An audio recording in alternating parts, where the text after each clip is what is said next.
Li Mêrdîn, Şanlıurfa, Batman, Entap û Diyarbekirê ev çend rojin toz dibare. Müdûrê Herêmê Meteorolojî Abidîn Aydin daxuyand ku toza ji çolên Efrîqaya Bakur tê di herêmê jiyana welatiyan dixe nav zehmetiyan.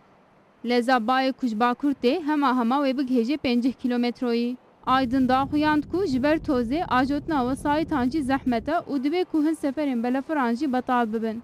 Polîsan jî hişyarî da ajokaran ku lembeyên wesayîtên xwe vekin û bi vî awayî wesayîtên xwe bajon.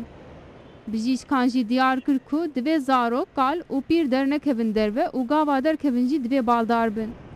Pîsporan jî hişyarî dan ku divê kesên ku nexweşiya astîmê û nexweşiyên demaran bi wan re hene di hewaya wiha de dernekevin derve. Dema ku derkevin jî bila rûxweş û dermanên xwe bikarbînin.